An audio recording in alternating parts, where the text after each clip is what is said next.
Hi masters, మరియు మీకోసం ఛానల్కి స్వాగతం సుస్వాగతం. ముందుగా మన జగద్గురువైన బ్రహ్మర్షి పితామహ పత్రిజీ గారికి, మన గురుమాతకి నా ఆత్మ ప్రణామాలు మాస్టర్స్. ఓకే మాస్టర్స్, ప్రతిరోజు మన ఛానల్లోని ధ్యానం, స్వాధ్యాయం, సజ్జన సాంగత్యం జరుగుతుంది మాస్టర్స్. అలాగే జూమ్ సెక్షన్లో పాల్గొన్న మాస్టర్లకు, యూట్యూబ్లో చూస్తున్న మాస్టర్లకు కూడా ధన్యవాదాలు తెలుపుకుందాం.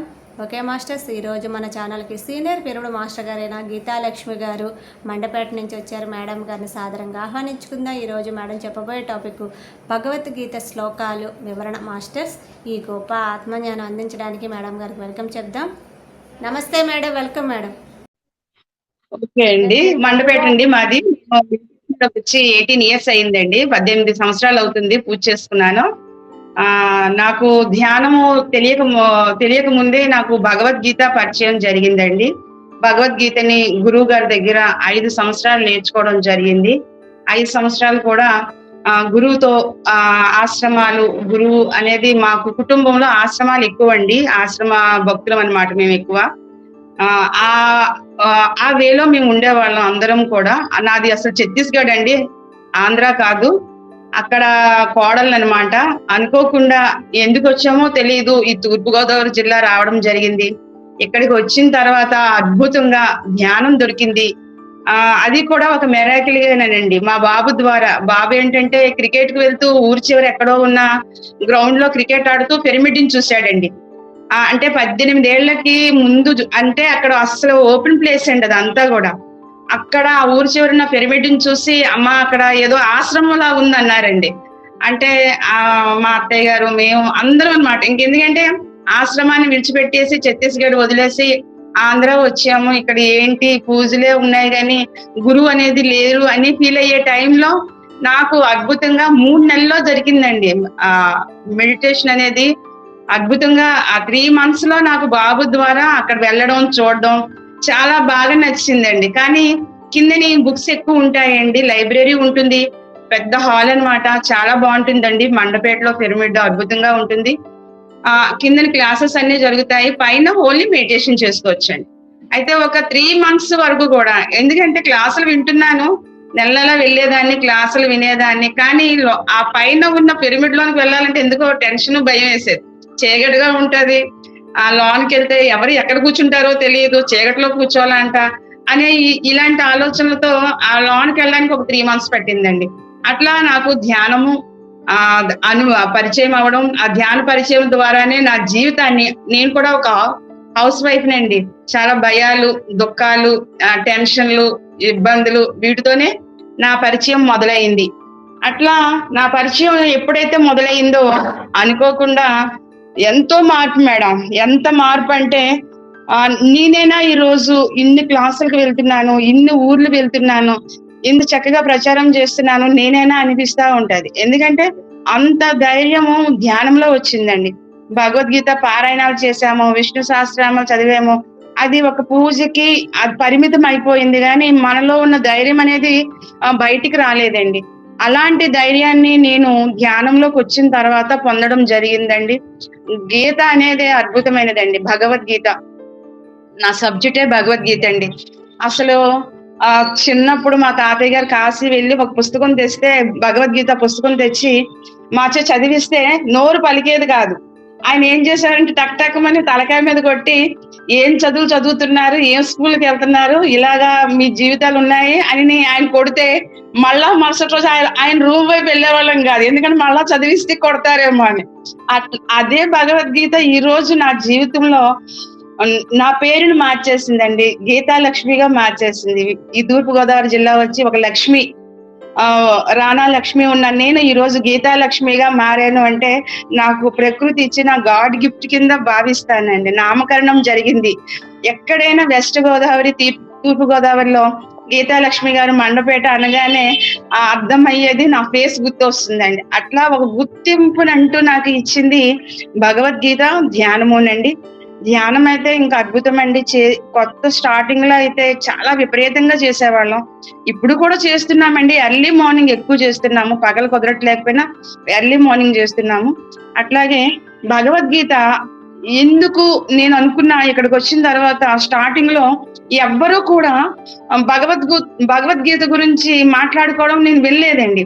ధ్యానము, మాస్టర్స్ ఏవో పుస్తకాల గురించి వాళ్ళు చెప్పడము, వాళ్ళ అనుభవాలు ఇవే వినేదాన్ని. కానీ మేటర్ అంతా కూడా ఏంటంటే భగవద్గీతలో సంబంధించి విషయాలే ఉండేవండి. కర్మ సిద్ధాంతం ఉండేది, జ్ఞానం ఉండేది, ఇవన్నీ కూడా ఉండే. నేను ఫస్ట్ కుర్చీలో కూర్చొని హ్యాపీగా ఫీల్ అవుతూ ఇవన్నీ కూడా నేను నా గురువు దగ్గర విన్నాను కదా, ఈ విషయాలు ఇక్కడ కూడా వింటున్నానా అంటే నా మార్గం చెడలేదన్నమాట, మంచి వేలో ఉన్నాను అని ఫస్ట్ ఒక 5 సంవత్సరాల వరకు కూడా నా భగవద్గీతని ఓపెన్ చేయలేదండి, ఎవరికి చెప్పలా, పిల్లలకి నేర్పించుకున్నానండి. ఏమైనా నేను మర్చిపోతే ఒకవేళ నా పిల్లలైనా భగవద్గీతను చదువుకుంటారు కదా, అమ్మ నేర్పించింది అని చదువుకుంటారని సండే మా పిల్లలకి నేర్పించేదానండి.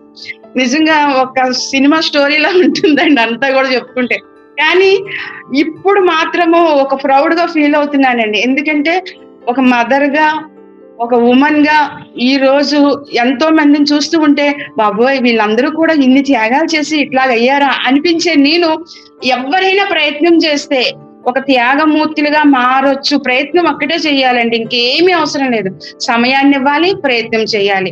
నేను ఒక్కటే అనుకున్నానండి, 5 ఏళ్ళు అయిపోయిన తర్వాత ఏంటి తింటున్నాను, ఉంటున్నాను, పడుకుంటున్నాను, ఒక్క 3వ తారీఖు మాత్రమే క్లాస్కి వెళ్తున్నాను, సార్ ఎప్పుడో వస్తున్నారంటే కలుస్తున్నాము, ఇంతేనా, ఇంకేమి చెయ్యట్లేదు. ఇలా కాలం అంతా వెళ్ళిపోతుంది.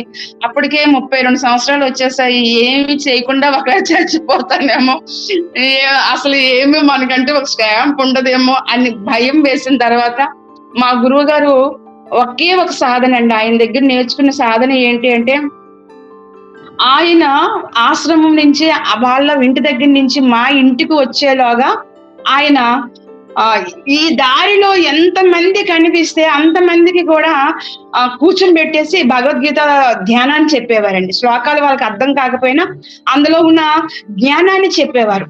ఆ జ్ఞానం చెప్తుంటే మరుసటి రోజు ఆయన వస్తుంటే అందరూ ఇళ్లలోకి వెళ్ళిపోయేవారంటండి. ఎందుకు మళ్ళీ పెద్ద ఆయన వస్తున్నాడు, మళ్ళా భగవద్గీత అది చెప్తారు ఏంటని పాపం వాళ్ళందరూ వెళ్ళిపోతే ఇంటికి వచ్చి మాకు చెప్పేవారు, అమ్మ మీరు ఒక్కలే శ్రద్ధగా వింటున్నారమ్మా, ఎవ్వరూ నా మాట వినడానికి ఇష్టపడడం లేదంటే, అయ్యా అలాగంటారు ఏంటండి, ఏదో పూర్వజన్మ సుకృతం అండి, ఈ రోజు మేము ఇట్లా మీ దగ్గర నేర్చుకుంటున్నామంటే ఎన్నో జన్మ సంస్కారం ఉంటే గాని అది వినడానికి అర్హత ఉండదండి అని అన్నప్పుడు ఆయన కూడా అదేనా అనేవారు, అర్హత ఉండాలమ్మా, భగవద్గీత పట్టుకొని దానిని చదవడానికి కూడా అర్హత ఉండాలని అనేవారు. నిజంగా ఎక్సలెంట్ అండి, అది నిజంగా 100% పక్కా అండి.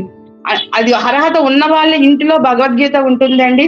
కొంతమంది పూజా మందిరంలో ఉంచుతున్నారు, అట్లా చెయ్యొద్దండి. ఎవరు కూడా ఒక్క శ్లోకము, ఒక్క భావాన్ని చదవండి చాలు. ఒక రోజులో ఒక శ్లోకం, ఒక భావం. ఎందుకంటే భగవద్గీత మహామంత్రస్య, మంత్రాలు అంటండి, శ్లోకాలన్నీ కూడా మంత్రాలు. ఆ మంత్రాలు చదువుతూ, ఆ శ్లోకం చదువుతూ ఉంటే ఆ శ్లోకంలో ఉన్న ఎనర్జీ, శక్తి ఏదైతే ఉందో ఆ శక్తి మన బాడీలో ఉన్న అణువు కూడా వెళ్ళి మన బ్లాక్స్ ఏవైతే ఉన్నాయో ఆ బ్లాక్స్ అన్నింటినీ కూడా రిలీజ్ చేస్తుంది అంటండి. అంటే అద్భుతమైనది కదండి. ఇప్పుడు మనం పాము కాటు వేస్తే ఒక మంత్రం చదువుతారు, తేలు కాటు వేస్తే ఒక మంత్రం చదువుతారు అని మనం ఇలా చెప్తూ ఉంటాం. అట్లాగే నేను ఫస్ట్ టైం అక్కడ విన్నాను, సెకండ్ టైము ఇవి మంత్రాలు అనే విషయం మా గురువు గారి ద్వారా విన్నాను. ఒక శ్లోకం చదివితేనే అద్భుతంగా మన జీవితంలో ఒక షోల్డర్స్ గాని, ఒక మోకాళ్ళు గాని, ఒక హెడేక్ వచ్చినా గాని, ఎప్పుడు కూడా నీరసంగా అలసటగా ఉన్న వాళ్ళైనా గాని భగవద్గీతను చదువుతూ ఉంటేనండి వాళ్ళలో తెలియని ఒక శక్తి వస్తుందండి. కానీ పారాయణం చేయకూడదండి మేడం. పారాయణం ఎప్పుడు చేసినా కూడా ఏమిటవుతుందంటే అది కంఠస్థ పెట్టేసి ఆ క్షణం వదిలిపోతుంది. కానీ ఇదేంటి అంటే ఒక శ్లోకం చదవండి, దాని మీనింగ్ చదవండి, అది 1 రోజులు పట్టినా సరే మీ వచ్చే వరకు చదవండి. ఒక శ్లోకం ఎంత అద్భుతంగా ఉంటుంది తెలుసండి. ధర్మ క్షేత్రే కురుక్షేత్రే సమవేతాయుత్సవః మామకః పాండవశ్చైవ కిమకురుత్వ సంజయ. ఎంత అద్భుతమోనండి.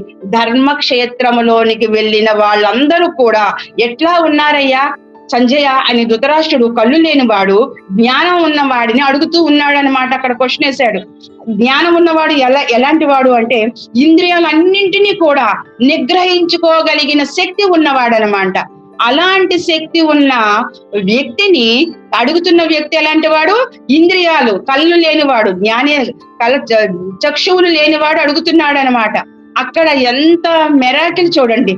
మనము ఒక కళ్ళతో చూసే దివ్య చక్షువులతో చూసే జ్ఞానం మనం ప్రపంచాన్ని అంతా చూస్తున్నాం, కానీ ఏమి నేర్చుకోవడం లేదండి.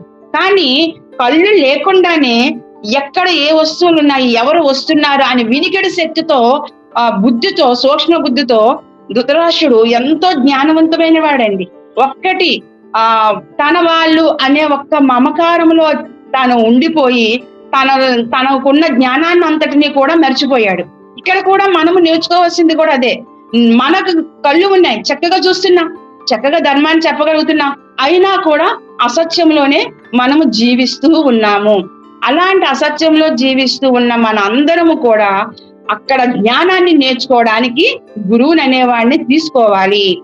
ఆ గురువు ఎలాంటి వాడు అయి ఉండాలి అంటే నిష్పక్షపాతి అయి ఉండాలి. ఎలాంటి ఆలోచనలు లేకుండా, ఎలాంటి స్వార్థం లేకుండా నిస్వార్థంగా ఎవరైతే గురువు ఉంటాడో ఆ గురువు ఏం చేస్తాడు అంటే మనలోని ఉన్న అజ్ఞానాన్ని తీసి మనకి జ్ఞానాన్ని ఇస్తాడనమాట.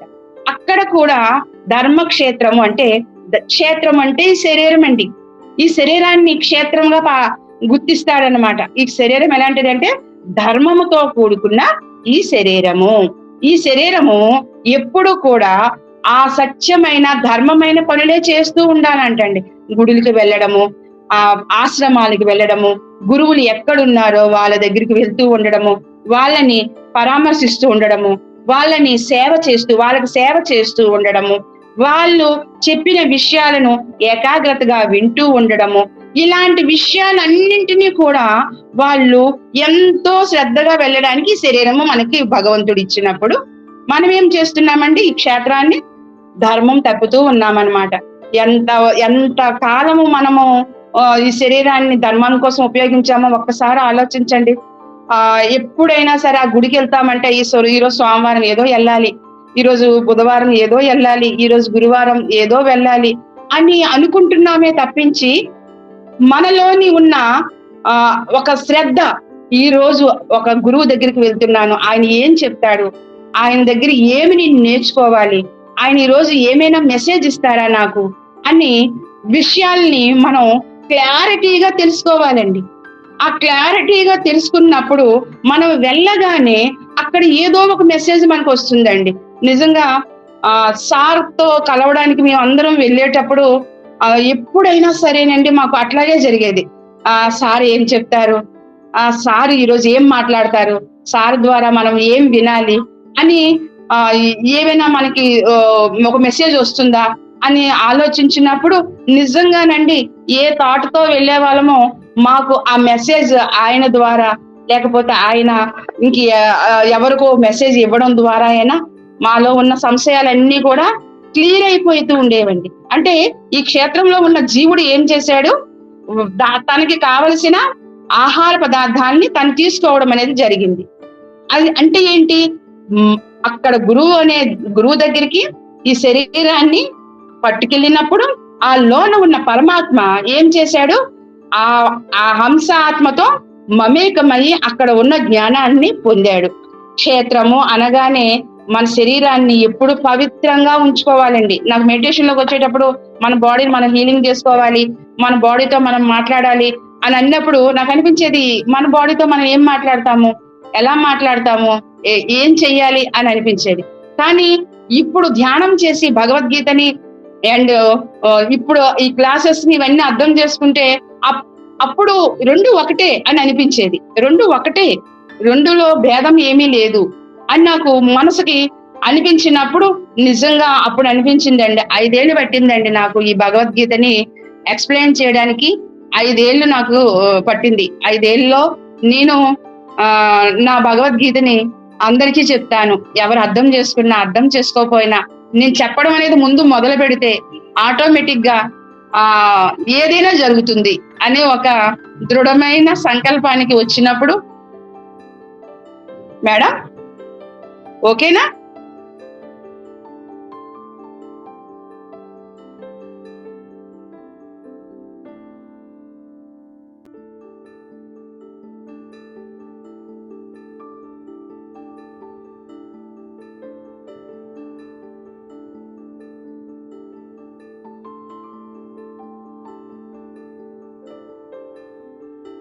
వాయిస్ వస్తుంది.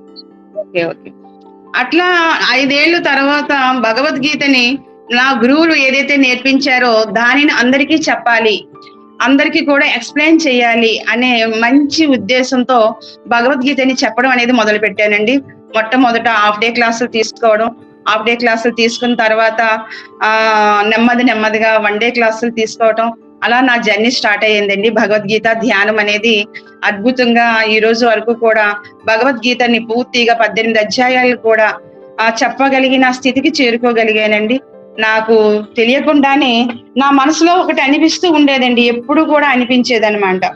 ఏంటి ఏం చేస్తే మన లైఫ్ అనేది స్థిరపడుతుంది అంటే, ఈ భూమి మీదకి వచ్చిన మన వర్క్ పూర్తి అయ్యిందా లేదా, ఆ వర్క్ ని పూర్తి చేయడానికి ఏం చెయ్యాలి అని అనిపించినప్పుడు భగవద్గీతలో 2వ అధ్యాయంలో 32వ శ్లోకంలో చెప్తారండి శ్రీకృష్ణ పరమాత్ముడు, నకాంక్షే విజయం కృష్ణ నచ రాజ్యం సుఖాని చ కిం నో రాజ్యేన గోవింద కిం భోగై జీవితేన వా కిం భోగై జీవితేన వా.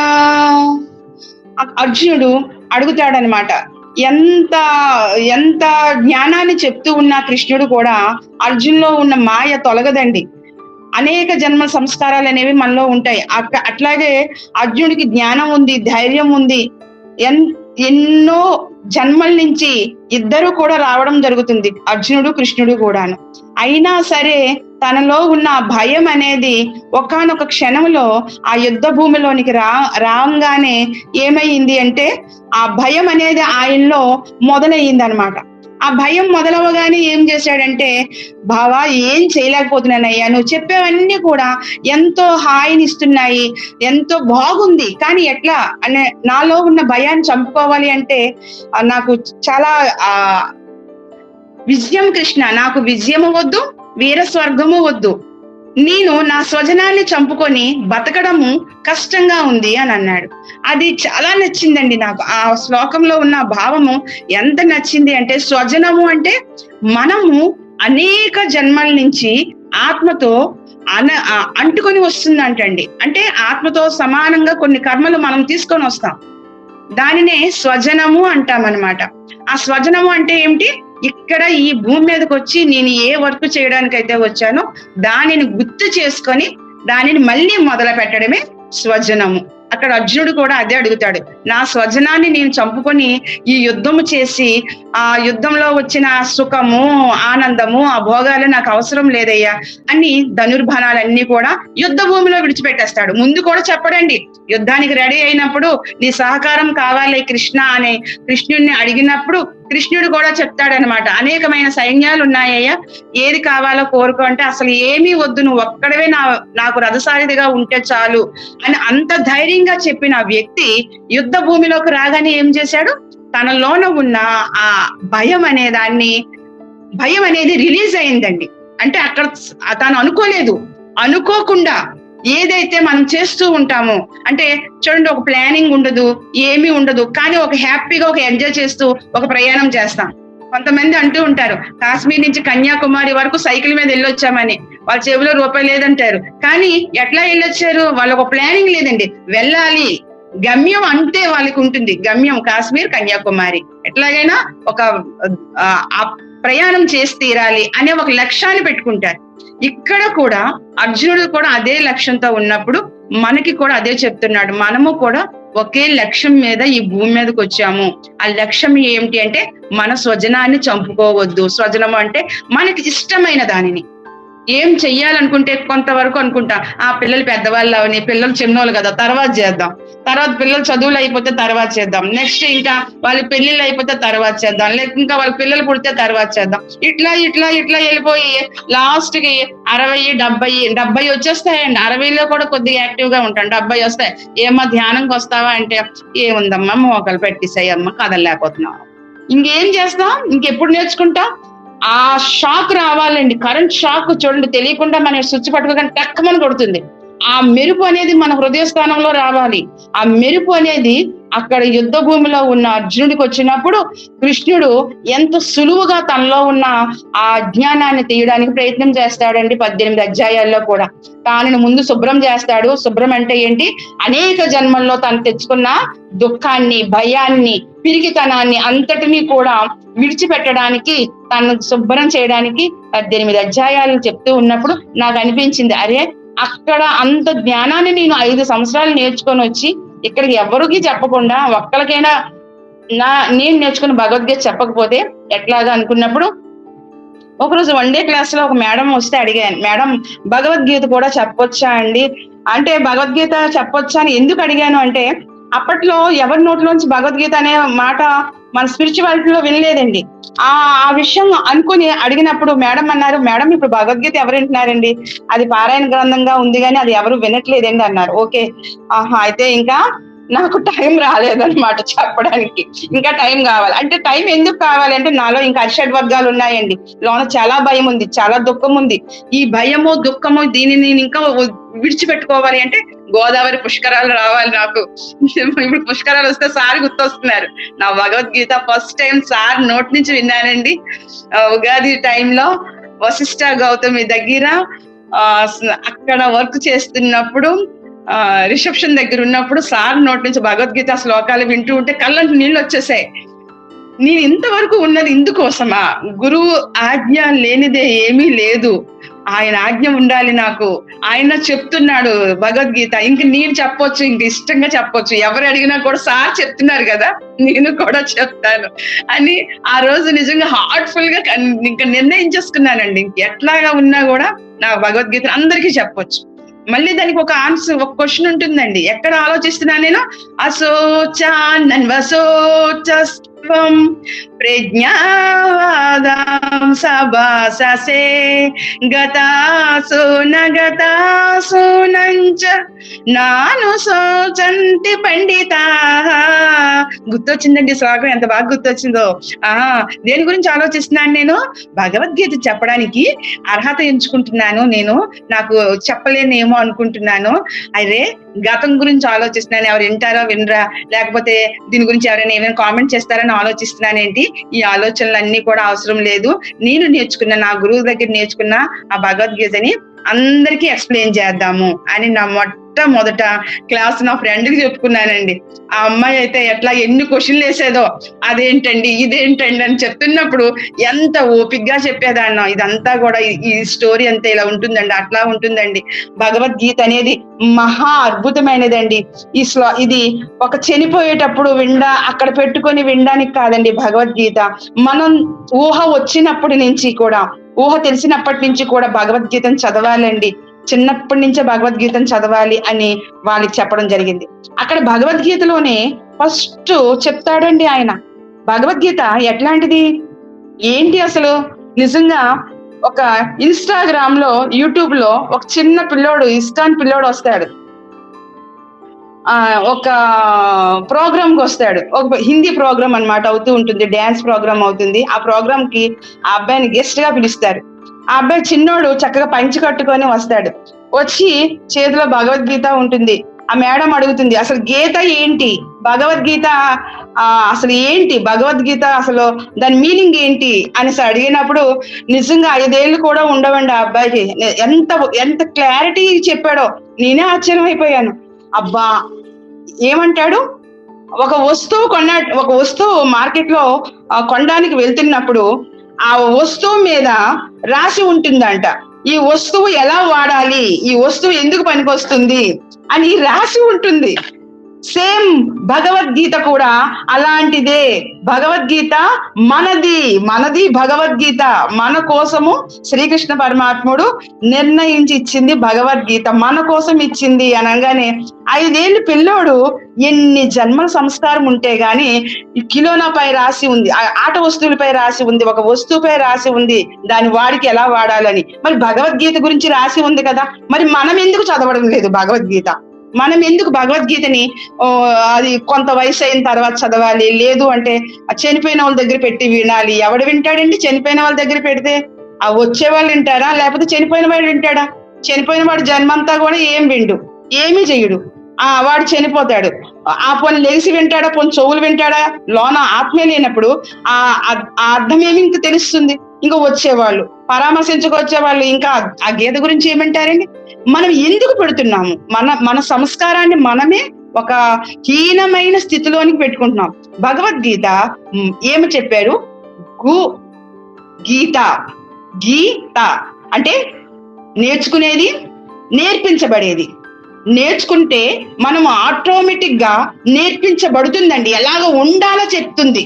నీ మాట ఎరుకు ఎలా ఉండాలి, నీ కళ్ళతో చూస్తున్నావే ప్రతి విషయాన్ని అనుమానం లేకుండా, ద్వంద్వాలతో కాకుండా నిశ్చలంగా చూడు. నీ చూపు కరెక్ట్ గా ఉన్నప్పుడు అక్కడ దృశ్యం కూడా కరెక్ట్ గా కనిపిస్తూ ఉంటుంది. నీ చూపు సరిగా లేకపోతేనే అక్కడ దృశ్యం ఏమవుతుంది? ద్వంద్వాలుగా కనిపిస్తూ ఉంటుంది. నువ్వు వింటున్నావా? వింటున్న ఆ శబ్దము అది సత్యమే అయ్యుండొచ్చు, కానీ దాని మీద నీకు అవగాహన ఉన్నంత వరకు కూడా వాటి గురించి నువ్వు వేరే మాటలాడొద్దు. ఈ విషయాలన్నీ కూడానండి 2వ అధ్యాయంలో సాంఖ్యయోగంలో శ్రీకృష్ణ పరమాత్ముడు 24 తత్వాలతో ఉన్న ఈ శరీరం గురించి చెప్తాడండి. 24 తత్వాలని కూడా అర్జున శుభ్రం చేసుకోవయ్యా, నువ్వు ముందు నీ చూపుని శుభ్రం చేసుకో. ఏం చూస్తున్నా?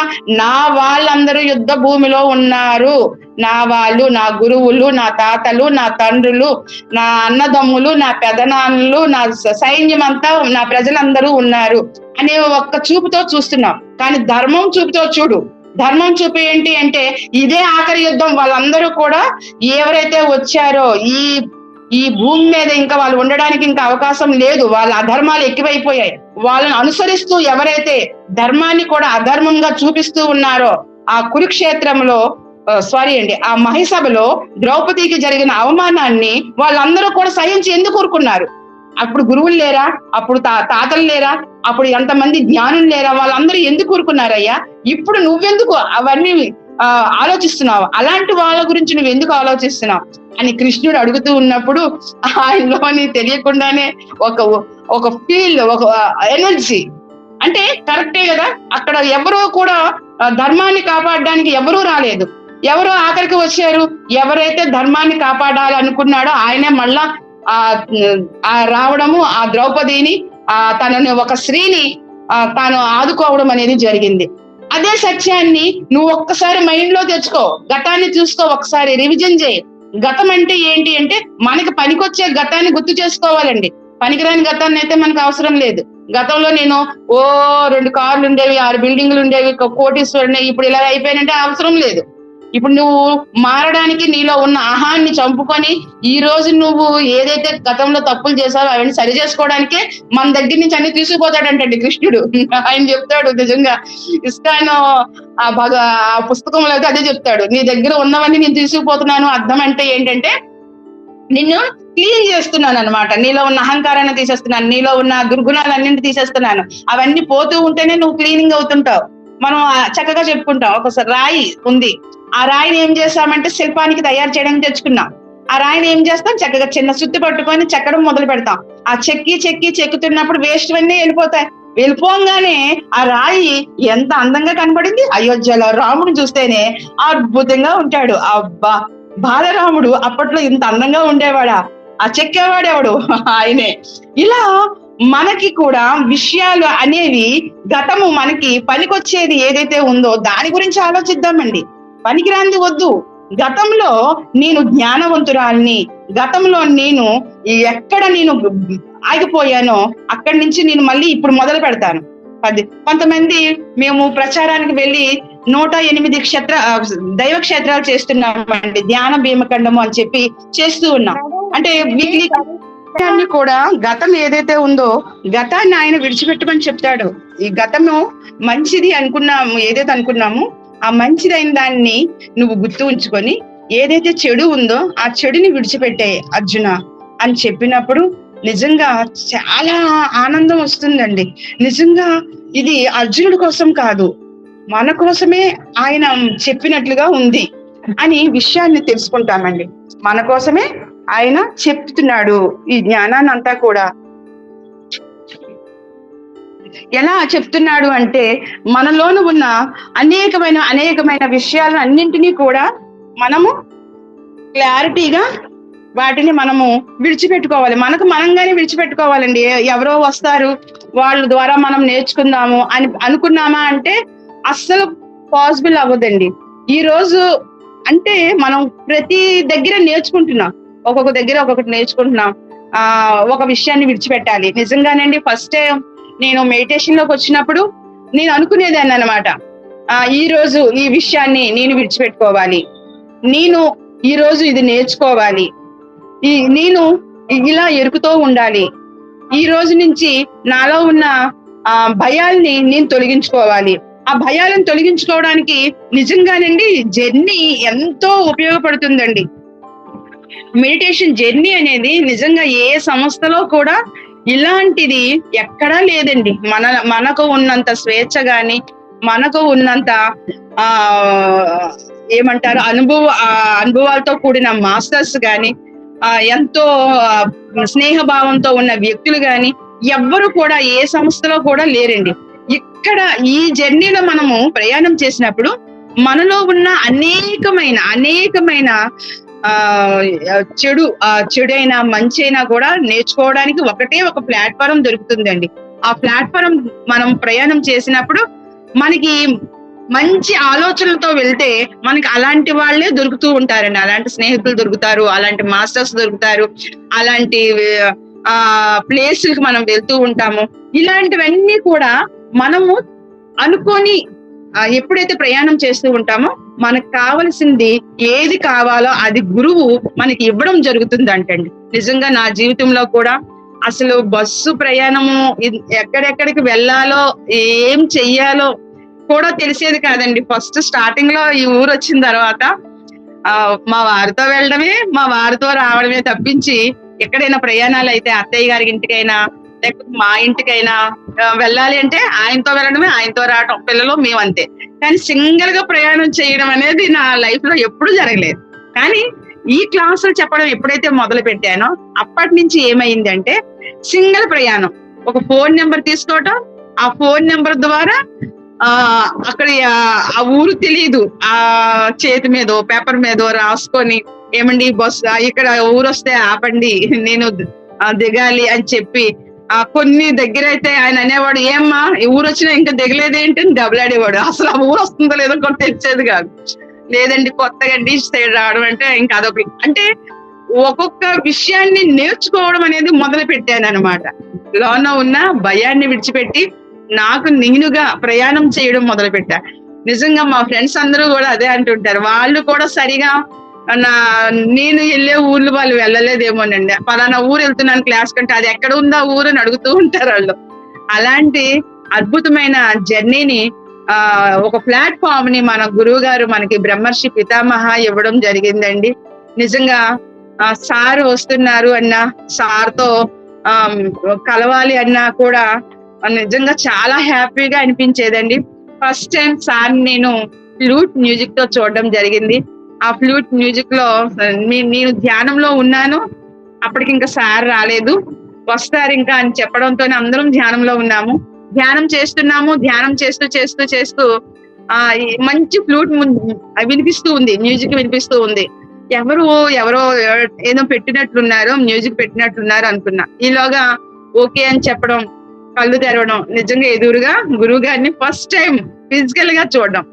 ఆయన ఫోటో చూసాము కానీ ఆయన ఫిజికల్ గా ఆయన చూడడం నిజంగా ఆ రోజు నాకు ఎంతో హ్యాపీ అనిపించిందండి. గురువుని చూడగానే అంటే కొంతమంది అంటారు కదా, ఎంతో మంది గురువుల దగ్గరికి వెళ్ళాము వాళ్ళు వీళ్ళని, కానీ అట్లాగే ఏమి అనిపించలే.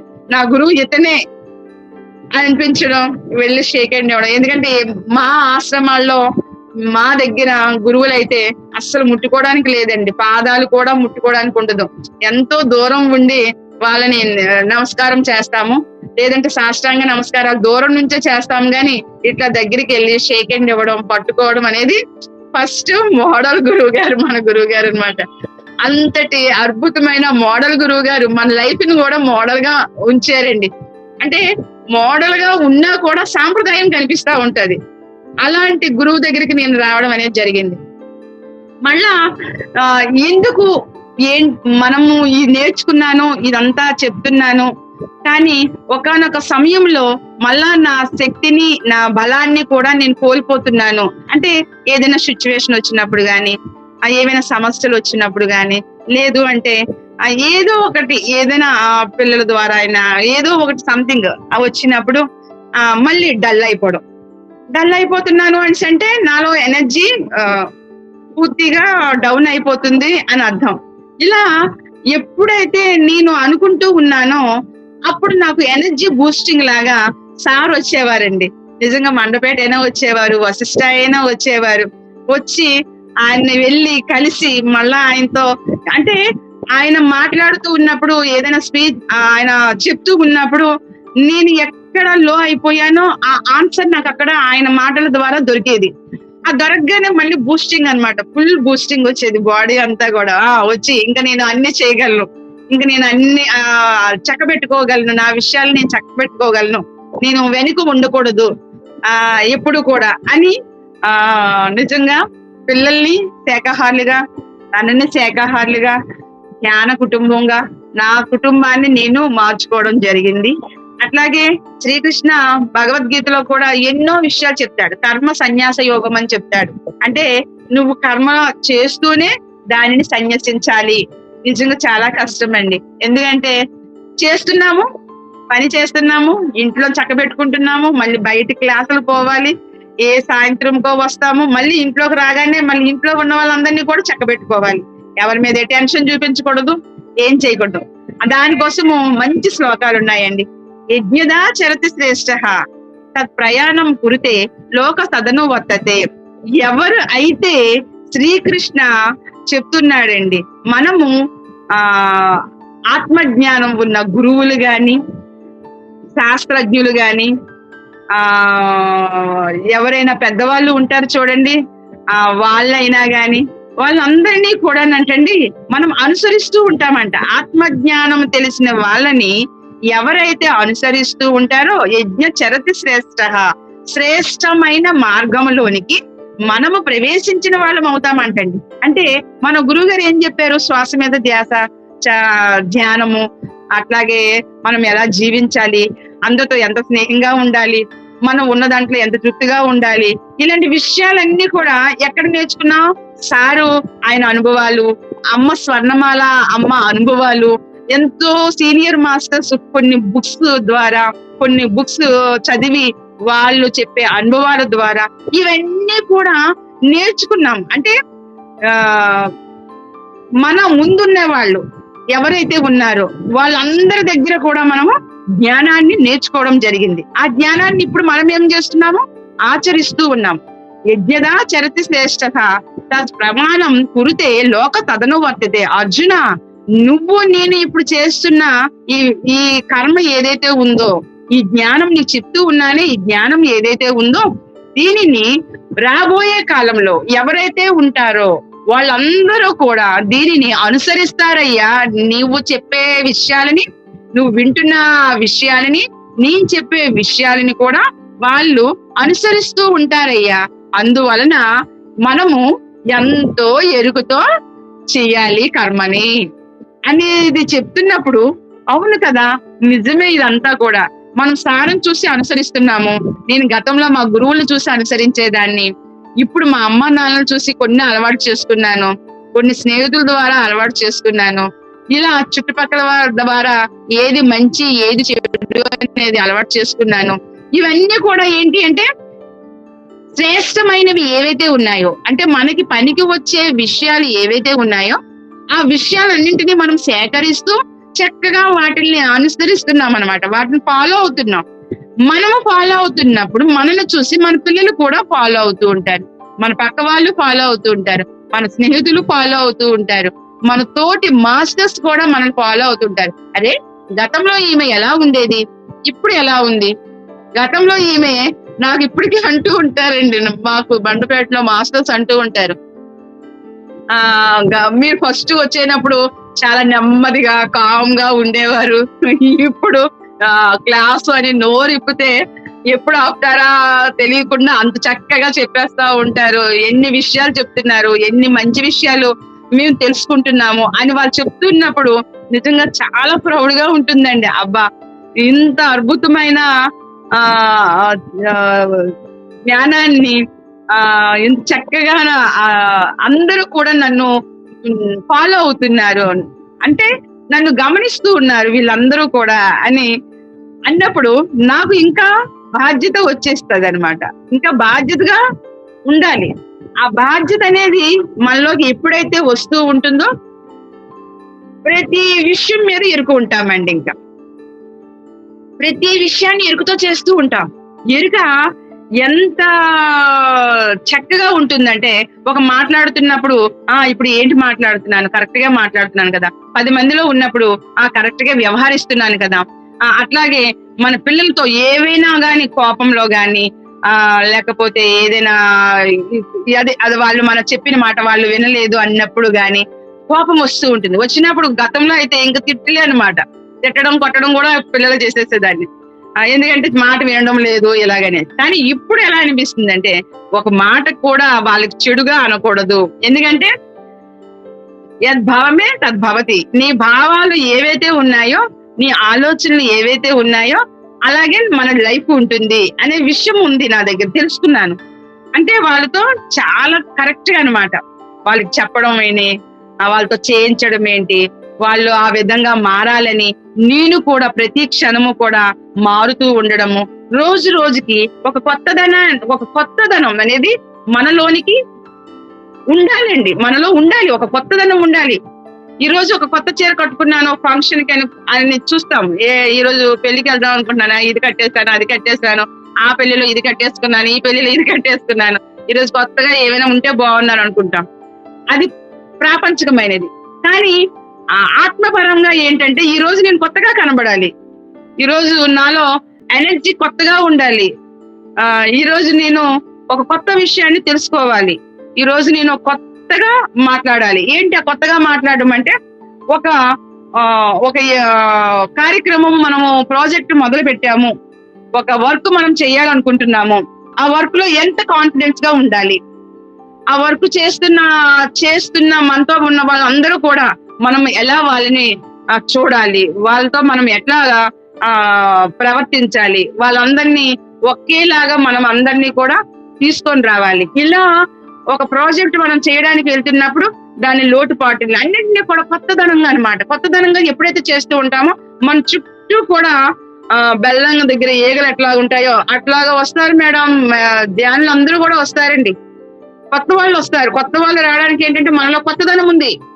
దాన్ని ఒక్కొక్క వ్యక్తి ఒక్కొక్క టైప్ ఆఫ్ మెంటాలిటీతో ఉంటారు, వాళ్ళందరినీ ఆకర్షించాలి. మనం ఆకర్షించాలి అంటే మనకి ఒక కొత్తదనం అనేది మన లైఫ్ లో రావాలి, రోజు రావాలి. వింటున్నాము, ఈ చెవుని వింటున్నాము, ఈ చెవుని వదిలేస్తున్నాము కాదు. ఈ కొత్తదనం అనేది మన దాంట్లో ఎలాగైతే వస్తూ ఉంటుందో, వస్తున్నప్పుడు మనలోని ఆరా అనేది మారిపోతుందండి. మన ఆరా ఎలా ఉంటుంది అంటే, నిజంగా మనం చెప్పడం కాదు, నేను ఎట్లా ఉన్నానో, నేను బాగున్నానా, నేను అందంగా ఉన్నానా, నేను ఎలా ఉన్నానని మనం చెప్పకూడదు. మనల్ని చూసిన వ్యక్తులు మన ఆరాన్ని చూసి, ఏంటి గతంలో కంటే ఈ రోజు చాలా బాగున్నారు కదా, ఎంత బాగున్నారో అనే విషయాన్ని వాళ్ళ ద్వారా మనం వినాలి. అలా మనలోని ఉన్న కొత్తదనాన్ని కోసమే శ్రీకృష్ణ పరమాత్ముడు కూడా అర్జునుడితో అదే అంటాడు, బావా నువ్వు గతాన్ని విడిచిపెట్టేస్తే, నువ్వు ఎప్పుడైతే భవిష్యత్తులో జీవించడం అనేది మొదలు పెడతావో, నువ్వు జీవించడం అనేది ఎప్పుడైతే మొదలు పెట్టావో అప్పుడు నీ కర్తవ్యం అనేది నీకు గుర్తు వస్తుంది. నీ కర్తవ్యం అంటే ఏంటి? యుద్ధం చేయడము. యుద్ధం చేయడం వల్ల ఎంతో మంది దుర్మార్గుల్ని, ఎందుకంటే ఇదే ఆఖరి యుద్ధం, ఇంకెవ్వడు ఇందులో దుర్మార్గుడు బతుకున్నా కూడా ఇంకా వాడి కోసం మళ్ళా ఇంకా జన్మ తీసుకోవాలి నేను, ఇదే ఆఖరి జన్మ అన్నమాట.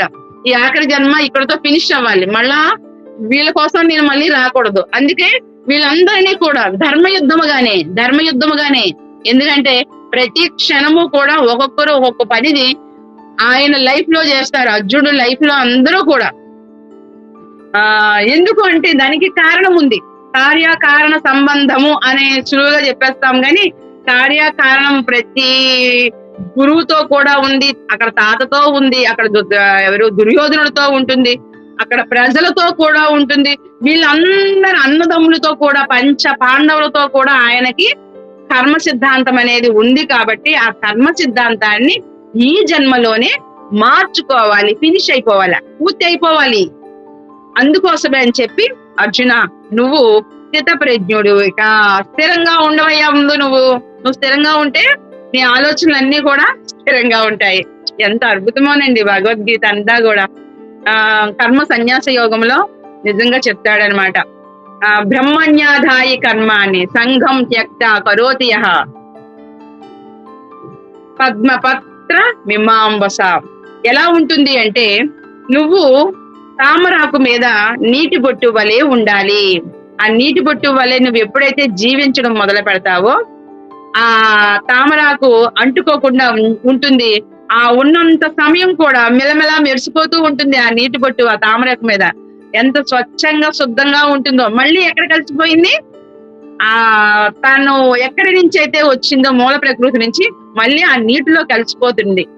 ఆ ముత్యంలా మెరిసే ఆ క్షణకాలం పాటు కూడా నువ్వు చూడడానికి అద్భుతంగా ఉన్న ఆ నీటి బిందువు మళ్ళీ తన లయం అయిపోయేటప్పటికి మళ్ళీ ఏకరూపంలోనికి వెళ్ళిపోయింది.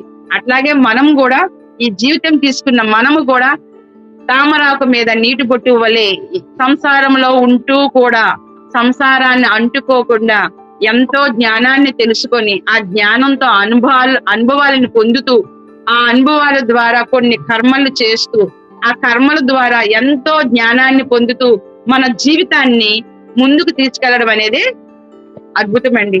అలా జీవితాన్ని ఎక్సలెంట్ గా తీసుకోవాలండి. హ్యాపీగా జీవించాలి. నేనైతే అట్లాగే హ్యాపీగా జీవిస్తున్నానండి. ఎంజాయ్ చేస్తున్నాను, ప్రకృతితో ఎంజాయ్ చేస్తున్నాను, ట్రెక్కింగ్లతో ఎంజాయ్ చేస్తున్నాను. గతంలో లేదండి, ఎక్కడికి వెళ్ళేదాన్ని కాదు. కానీ ఈ రోజు వెళ్తున్నాను అంటే మా వారు నాకు ఎంతో సహకారంగా ఉంటారు, పిల్లలు కూడా ఎంతో సహాయం చేస్తారు. దానివల్ల ఏదైతే మిస్ అయ్యానో, నా లైఫ్ లో ఏదైతే మిస్ అయ్యానో అని అనుకున్నానో అవన్నీ కూడా చిన్నప్పటి నుంచి అనుకుంటాంగా. ఒక కొండ ఎక్కాలి, ఒక చెట్టు ఎక్కాలి, ఒక తోటలు తిరగాలి, ఒక గుట్ట ఎక్కాలి, ఒక పుట్ట ఎక్కాలి అని ఇట్లాగా ఏవేవో ఉండిపోయాయి. నేను చేయలేకపోయాను. అదే అంటే చదువులు చదవలేకపోయాను, మా పిల్లలకి చదివించాలి, అట్లాంటివి ఏమి ఉండవండి. ఎందుకంటే ఎవరి లైఫ్ డిజైన్ వాళ్ళది.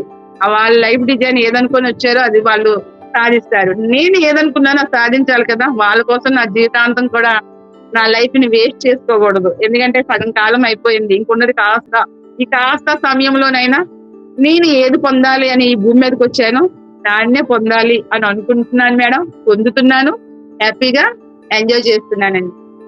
Thank you madam. Thank you madam, thank you so much madam. మరియు మీకోసం మన ఛానల్కి వచ్చి ఎంతో గొప్ప ఆత్మజ్ఞానం అందించిన గీతాలక్ష్మి గారికి, నాగశ్రీ గారికి ధన్యవాదాలు తెలుపుకుందాం మాస్టర్స్. అలాగే ప్రతినిత్యం ఎరుకతోటి ధ్యానం, స్వాధ్యాయం, సజ్జన సాంగత్యం చేద్దాం మాస్టర్స్. అందరి చేత చేయిద్దాం మాస్టర్స్. వైజాగ్కి మెగా పిరమిడ్ రావాలని పరమ గురువుల కోరిక, పత్రిగారి కోరిక, పత్రి మేడం కోరిక. మనం అందరం సంకల్ప ధ్యానం చేసి వైజాగ్కి మెగా పిరమిడ్ వచ్చేలా చేద్దాం masters. Thank you masters. Thank you.